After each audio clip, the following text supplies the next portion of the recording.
Hello guys and welcome to today's Los Blancos podcast, a special Los Blancos podcast because it is an El Clasico final, the SUPERCOPA, the ESPAñA final, and it's a special day when El Clasico comes around, and here we are, a final, a trophy on the line, so let's get into today's Los Blancos podcast.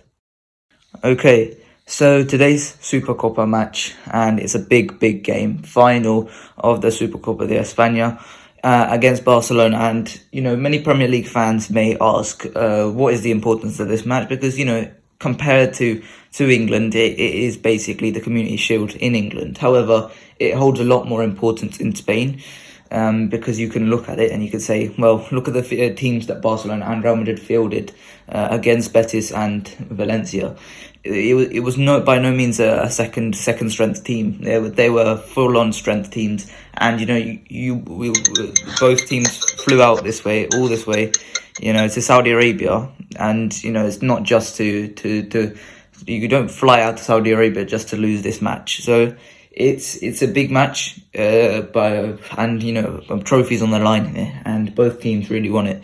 In terms of the history of this trophy, Barcelona have won 13 times. We have only won it 12 times. So we're looking to go even here, and it's a big match. Both teams are not coming into this in great form. Both teams are experiencing some sort of World Cup headache or hangover. And the players in both teams are struggling a little bit for fitness, for form.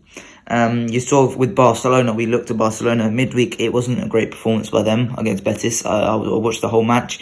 I did think Betis played really well, and I do think that Betis probably deserved to go through just about. But similarly, I don't think we played quite horribly against Valencia, and Valencia did create much in terms of clear-cut chances.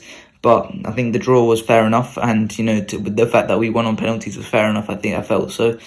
Both teams, I don't think, had a great midweek against these two teams, against their two opponents in the semi-finals, and they're coming into this match not in the greatest of form. So let's talk a little bit about Barcelona. And midweek they fielded a strong lineup. It was some parts it was good. The first half I thought Barcelona played really well, and they created a lot of big chances. Those wingers high and wide, Dembele and Rafinha, they were both very good, I thought, and created a lot of chances for Lewandowski. And I really like the fact that Pedri wasn't just sitting deep and just dictating play. He was actually getting involved, getting into the box, trying to score headers from there, and he did. Unfortunately, it was ruled offside for them. So, what are your thoughts on that attacking four of Rafinha, Dembele, Lewandowski, and Pedri, and how much of focus do you think our game plan has to be given to them? Yeah, well, of course. Let me just start by saying that these are guys who can, maybe have control attacks, because they have good movements and they're developing a good understanding. But it's not like a consistent attack where it's consistently going at defenses. Of course, Dembele and Rafinha can go at you. But if you look at the match against Atletico Madrid, due to how the other teammates are playing, they are not allowed to consistently, go at Atletico's defense. And I hope that that's not the case on tomorrow, because of course, if you have Dembele and Rafinha and potentially Fati in the second half going at you consistently, you're only going to put yourself in a lot of issues. So of course, due to the strength of their other teammates, they were hindered a bit against Atletico Madrid, against Betis. So Madrid will have to, use guys like Valverde, of course, to neutralize the big effects of Barcelona's midfield, who can get the ball to these forwards. Yeah, I saw something midweek about Barcelona where Xavi was looking to play four in the midfield, so play Dembele and Lewandowski up front as a two, something that here in Madrid we've considered as well. The fact that we've got Valverde coming in off the right, playing in the midfield. So Barcelona looking to play a midfield four of Busquets, Pedri, De Jong and Gavi, and that is to dictate the play, really get at Real Madrid, not allow us any possession on the ball, and I think that would be probably a good tactic from them. So it's got to be something we consider coming into this game. The fact that Barcelona, are probably going to have a lot of the ball, are probably going to dictate the game. But one area I do think that we can get at them is their left back Jordi Alba, and a lot of the times we know what Jordi Alba likes to do. He's been doing it for 10 years plus now. He likes to get up, almost playing as a left winger, and there is area on that pitch to really get at Barcelona. You saw with Betis, I thought this was an area Betis really did well in, and I think Manuel Pellegrini really took advantage of, and it benefited them. 2 goals coming in from that side.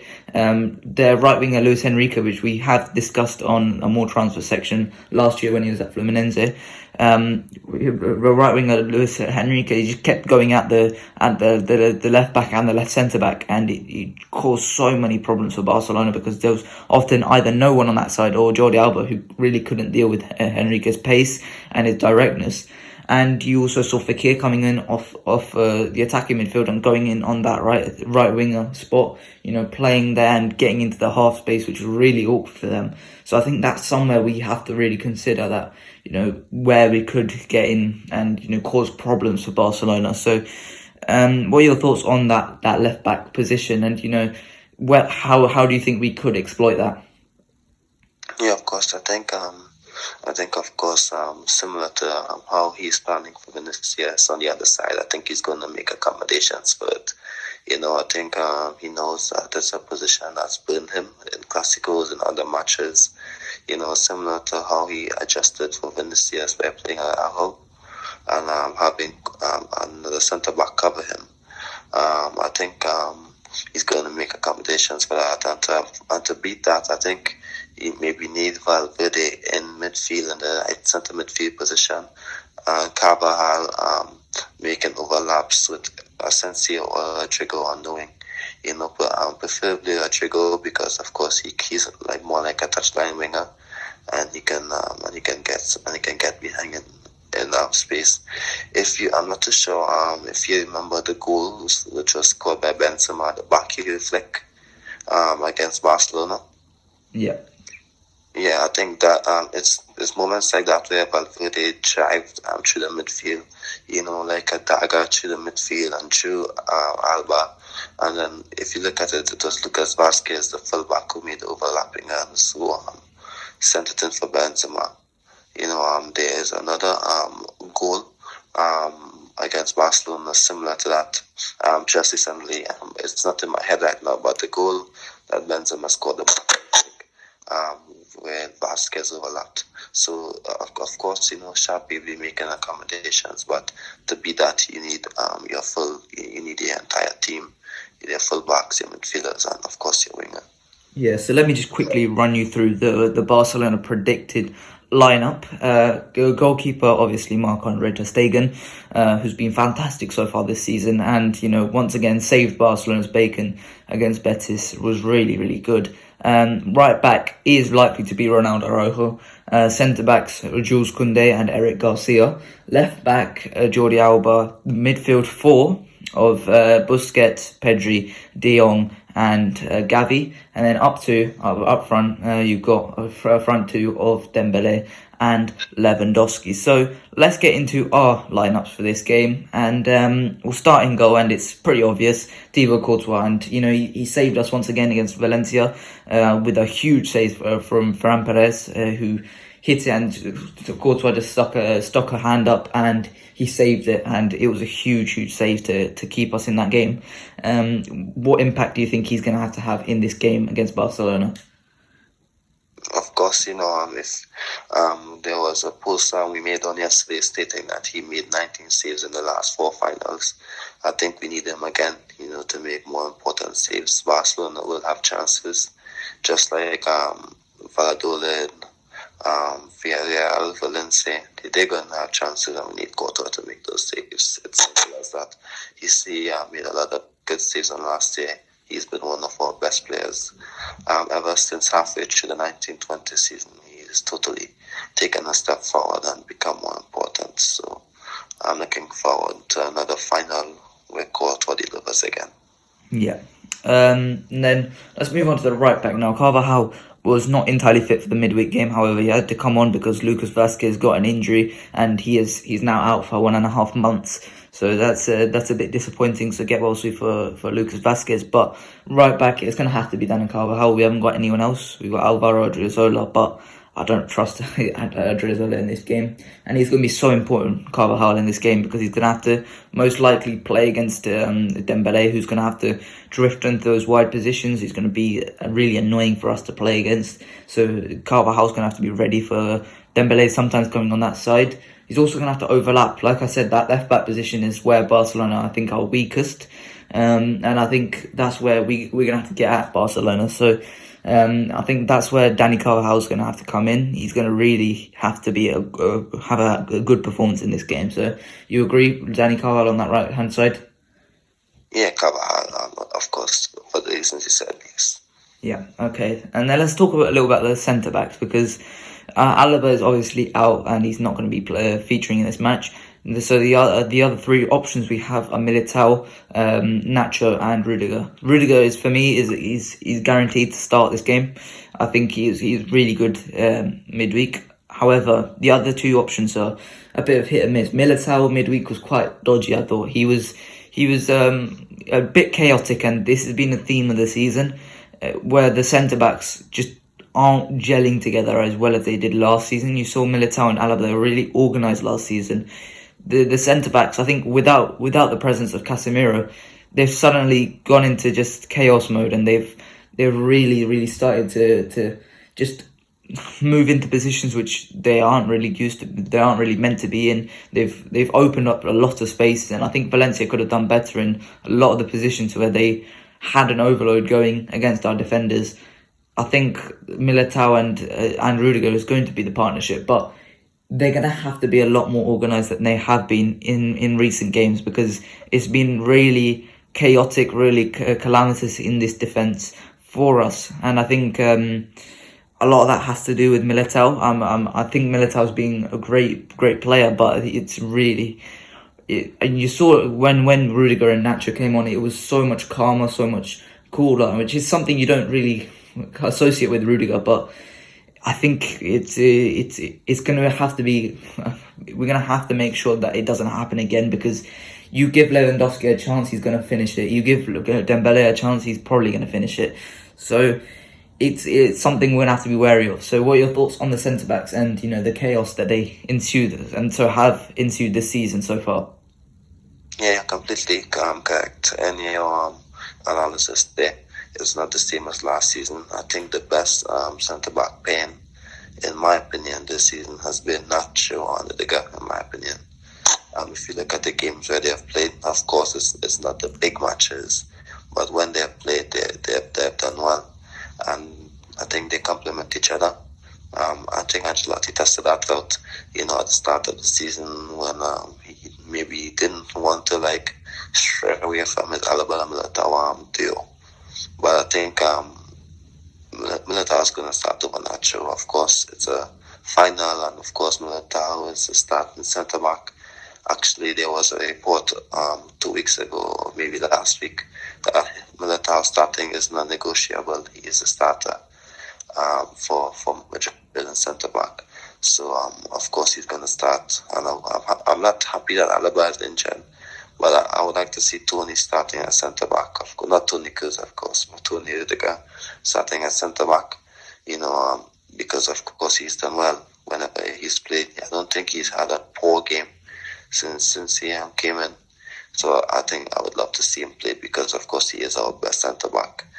Yes, he wasn't part of the Champions League team that won last day, but I've always made the point, had Madrid signed Mbappe as a forward, or let's just say Mbappe or another quality forward, let's just say Sadio Mane, he's maybe, in my opinion, like the forward version to Rudiger as a centre back. So had Madrid signed Sadio Mane, I think he would have started most of the matches. So if you sign a good centre back, of course, you have to accommodate him, because of course he's going to elevate the team to make them much better, in my opinion. Yeah, and you look at Militao, last game against Barcelona in the El Clasico last time, out. He was so good, and he kept Lewandowski out of that game. He completely shut down Lewandowski in that game. That was a brilliant man-mark jog.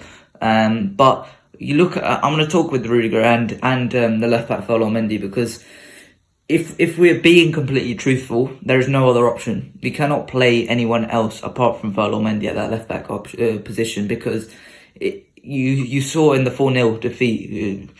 It's complete suicide playing anyone other than Ferland Mendy at left back. You saw Nacho completely getting ripped apart, ripped to shreds by Ousmane Dembélé, and it's going to be so key in terms of that left back position.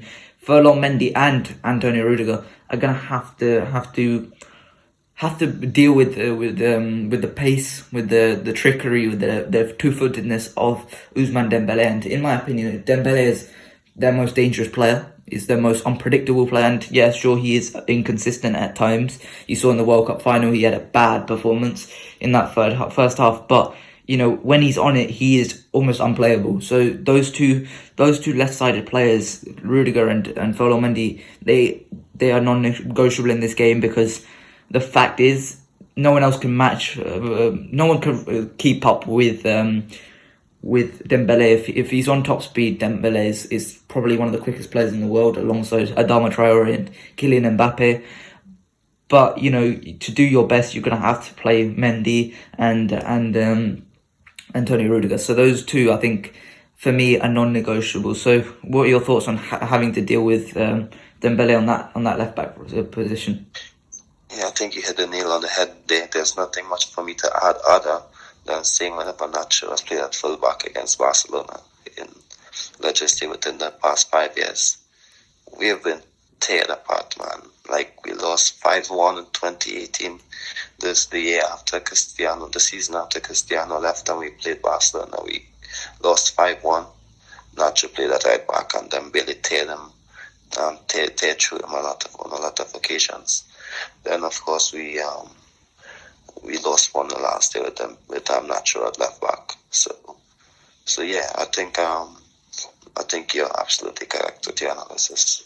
Yeah, and as much as Ferland Mendy doesn't really deserve to play, following his recent performances, we don't have any other options. So, this is just another reason to sign Fran Garcia for just 5 million. So let's move on to the midfield three, and it's a little bit of a deliberation, because obviously Aurélien Tchouameni is missing and not available for this match. Same injury as Alaba, which I thought was quite mysterious.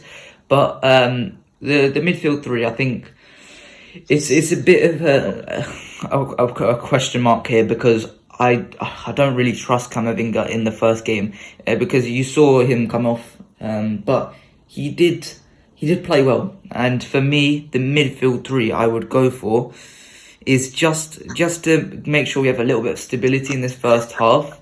I would start with Camavinga, Modric and Kroos in this midfield three, just to make sure you have stability, just to make sure we don't go down 2-0 like we did in the 4-0 defeat, just to make sure that we calm things down, maybe take a lead, hopefully, and play a double pivot of Camavinga and Kroos, because I think this defensive midfield position, we talked about this before. Casemiro was a single pivot, he was so good at doing that, but the current defensive midfielders that we have, Camavinga and Tchouameni, those two, they don't know how to play a single pivot yet. And for me, I think they play best in the double pivot alongside Toni Kroos. So for me, I would go for Toni Kroos and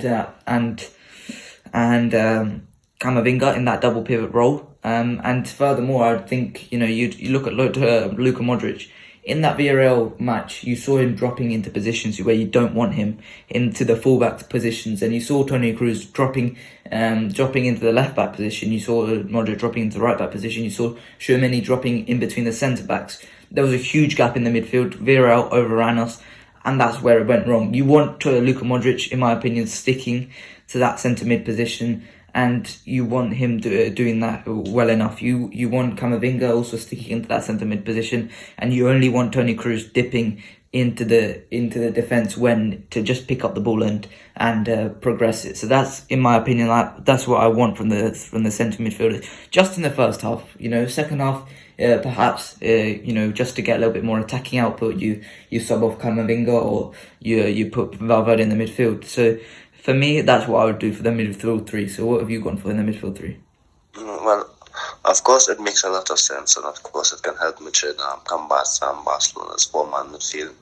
I think Ancelotti will have to do something a bit different, in my opinion. I think he's going to stick to this team, Valverde, Modric, and Kroos as our midfield three. However, I think if he needs to maybe at least make some tactical adjustments, of course, because we just need to not just be reacting to teams. We need to have a plan to outsmart whatever system they're using. So if they're using four midfielders, because they're trying to stop Madrid's counters with Vinicius, Valverde stopping the link between Modric linking midfield to attack, and Toni Kroos being the facilitator from defense into midfield. And if they're playing four midfield, it's because they're trying to stop that, which is our core strengths. And we need to accommodate to that, in my opinion, in order to get a good chance of winning. And of course, I think if we win, it's going to give the team a lot of good confidence getting into the league, moving forward into the La Liga matches as well. Yeah, and you look at that midfield four of Barcelona's.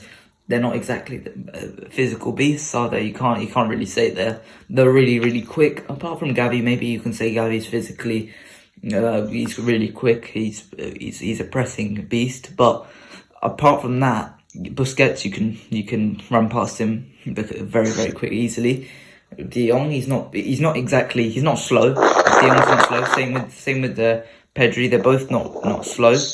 They're both adept, but realistically, they're not all of them aren't exactly quick. They aren't rapid. They aren't something whereas if we played Bayern Munich and you played Goretzka, it's a bit more frightening as a prospect. So in terms of the right winger spot, I assume I've gone for Fede Valverde, and for me, I think he's non-negotiable considering his form in El Clásicos. But I think, he's going to have to be so key, because that right wing spot, there's going to be plenty of space down there. And where Fede really, really has fun is when there's open space to drive into. And if he just keeps darting down that left back slot, Xavi's going to have to do something. He can't keep Jordi Alba. Maybe he does play Alejandro Balde from the beginning. But I think for me, if you play, just continue just going at that right winger spot. I think for me, that's what you should do from the beginning, just to make sure that Barcelona have problems, because you play for Rodrigo from the start or Asensio from the start. Sometimes they're hit and miss. You can say Rodrigo can be hit and miss. You can say Asensio can be hit and miss, and that's not what you need right now. But whereas you look at Fede, he's always hit. You really want him down that right hand side. So, what are your thoughts on that right wing spot? Yeah, that's fair enough. I was actually thinking, maybe you can have Valverde in the midfield to assist Rodrigo, and because sometimes if Rodrigo starts on the wing, he likes to come inside. So Valverde will still have space on the wing, even if he plays in midfield, in my opinion. Of course, but it's according to what Ancelotti does. Sometimes you can see Rodrigo linking up with Vinicius to help him out on that left side, because of course Mendy doesn't do it. So of course you can see Rodrigo popping all over the pitch along with Benzema, to help out Vinicius, facilitate play on both wings. So I think even if Valverde doesn't start on the wing, I think he's still going to have options to move into the wing positions and cause damage, in my opinion.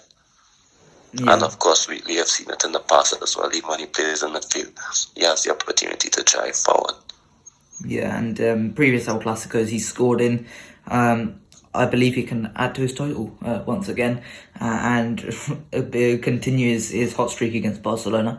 Then the left wing option, Vinicius Junior. Now, I do want to talk about Vinicius, because he hasn't been the same. Let's be honest, he hasn't been the same since Atletico Madrid, I would say. His form's been really, really poor. I believe he hasn't scored since November, which for Real Madrid, and that is pretty bad. Obviously, there was a World Cup in between, but it's not been great for Vinicius Junior. And I think what's happened is he's gone back, he's reverted back to type, and I think what's happened is he's trying to do too much once again. He's not getting any help from Ferland Mendy at left back, and that's obviously hampering him because he's going 3-on-1 basically. But he has to start doing less. He has to continue doing, link up with Benz, and continue just trying to just take shots, when others wouldn't, because ultimately that's what made him good last season, where he wasn't taking as many touches in the box, where he wasn't just trying to just play around too much, trying to dribble past everyone, trying to take it around every defender. Just he needs to maybe beat one, then play to Benzema, play it back, something like that. Maybe less so. I think someone has to sit down with him and say, you're doing too much. Because I'll tell you something, if he's playing against Ronaldo Araujo, he's playing against someone who can match up to him physically, who can beat him physically, who can run as quick as him, and certainly Ronaldo Araujo can put in a tackle. He's not scared to put in a tackle. So it's definitely, Ronaldo Araujo is the biggest match he's had. Him and Kyle Walker, I think, are his most difficult opponents he's ever had. And I think Vinicius Junior is going to have a big test coming up, because it's not going to be like Villarreal, where he's going to have Coquelin, Pau Torre, Juan Foyth and Raul Albiol all coming up against him at once. It's going to be a different type of test, but it's going to be a player who can definitely match up to him. So I'm a bit worried, because if Vinicius isn't scoring for us, if Vinicius isn't playing well for us, we don't really have much in terms of attacking output. But for me, I think he's gonna have to take up, and I think Vinicius is gonna have to do something different. It's been the same stuff again and again and again. He's going to have to start developing at one point. He's going to have to start learning some new skill moves, trying to beat players in different ways, because he tries the same thing each and every time, and defenders eventually wisen up to that. You see Ronaldo, when he was at Manchester United, he wasn't doing the same thing over and over again. He was doing different things where the defenders just couldn't learn it. They couldn't just look at his skill moves in the previous match and then know what he's going to do the next match. He needs to start developing, maybe sometimes take it on the outside and develop his weak foot, just so he can put in a cross with his left foot, something like that, where it's not as easy for defenders to defend him. So what are your thoughts on Vinicius Junior's recent form, and what do you think he can do in this match?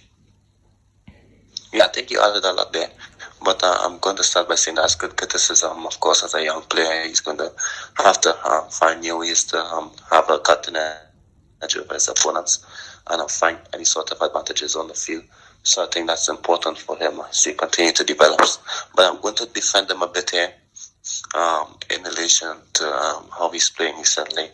I think, of course, teams are starting to understand him a bit more, maybe finding strategies and formulas to stop him, which is understandable. He was one of the best players in the world last season, and of course early this season as well, and of course at the World Cup he caused a lot of damage.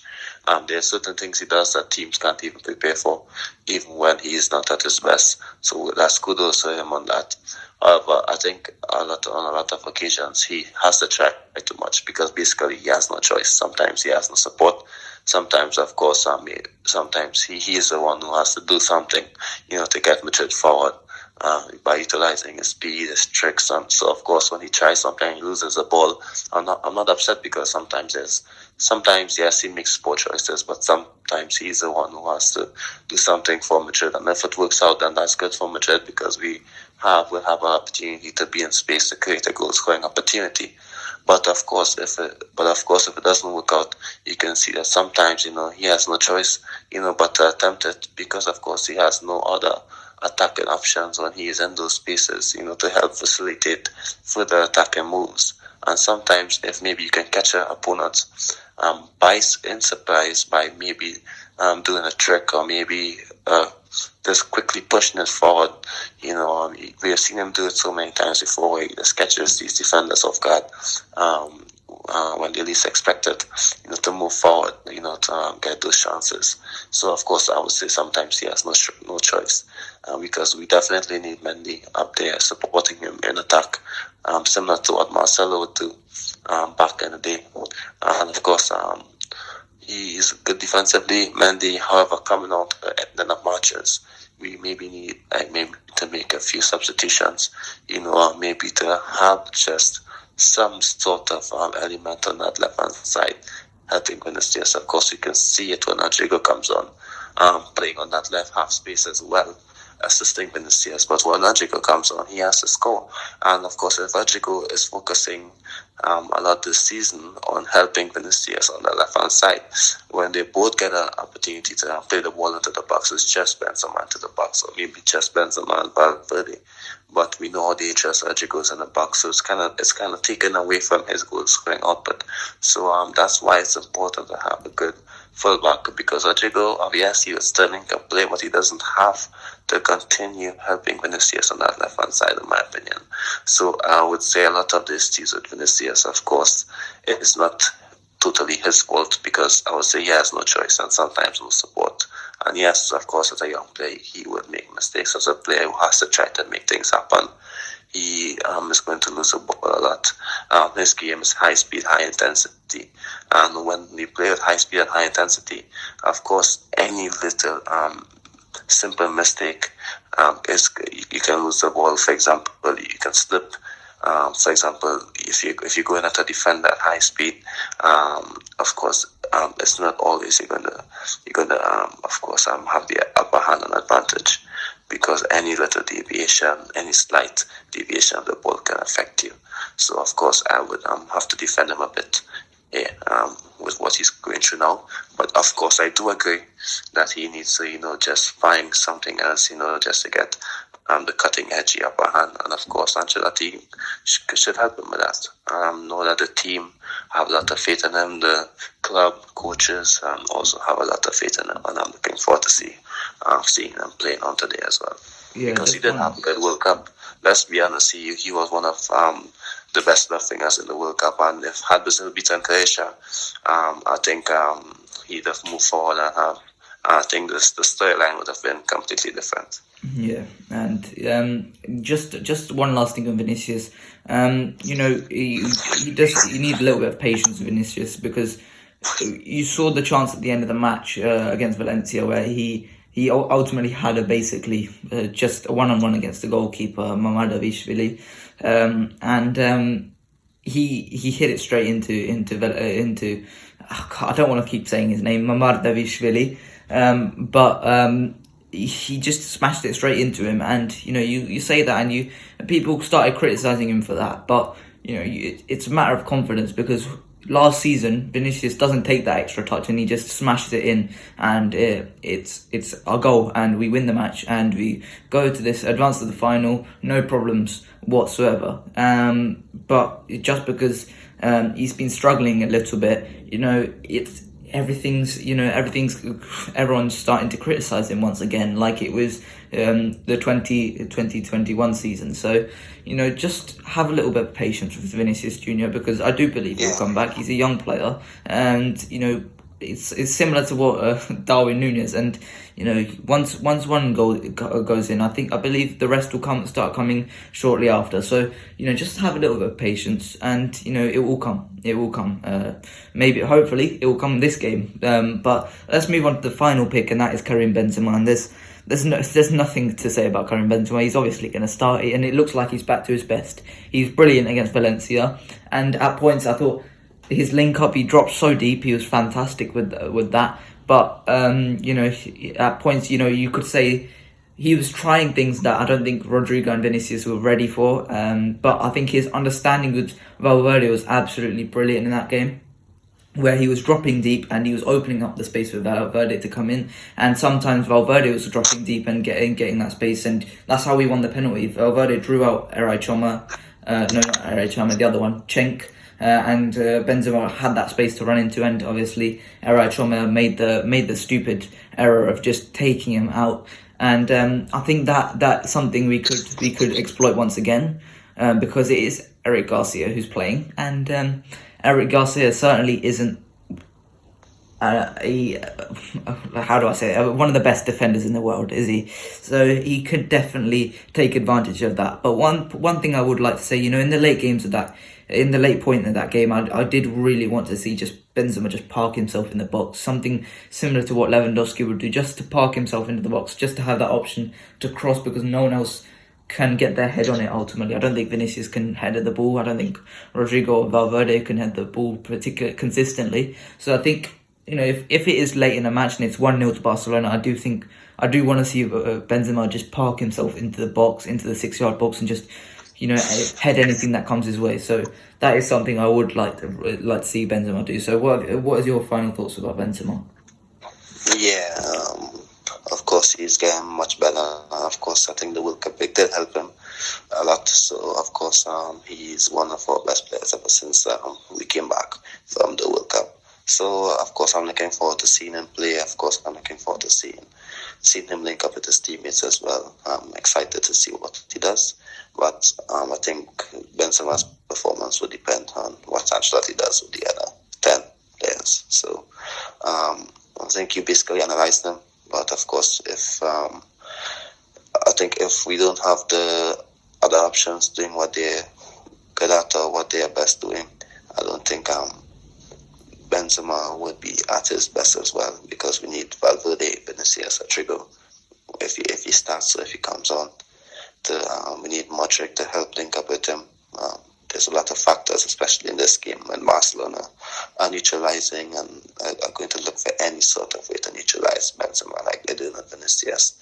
So we would need to have our entire team doing well. Yeah, and that is it for today's podcast. Have you got anything else to add? It just feels like it's an El Clasico day, it's a special day. So have you got anything else to add on El Clasico as a whole? Yeah, I think Barcelona has had the upper hand recently. I think we need to get one over them. Not in El Clasicos, Madrid. Despite this 1-0 win, we have been better in the Clasicos as of late. However, in terms of league play, they've been more consistent in the league. I think now they may have slightly upper hand, so I think we need to take advantage of every trophy we have early on, and win the Super Cup, to be the first team to do it since 2011, to win back-to-back Super Cup since Barcelona in 2011, of course, in the days of Messi and Cristiano and the younger times. So, of course, this is a new generation of Barcelona and Real Madrid players, new Clásicos, and I would love to see new memories, of course, for Madrid. So let's see how this one goes, and I'm looking forward to this one. Yeah, and that was the pitch that Fede made so many memories last year, where he scored the final minute goal against Barcelona in extra time, deep into extra time, and he scored that goal, which was fantastic. And then the previous year, where he 2 years prior, where he took out Morata. So I believe Fede could have another Supercopa memory for him to have in Saudi Arabia. So that is it for today's Los Blancos podcast. I hope you guys enjoyed this El Clasico edition, Supercopa final edition of the podcast. I hope you guys enjoyed. Please like and subscribe, and I'll see you guys later. Bye bye.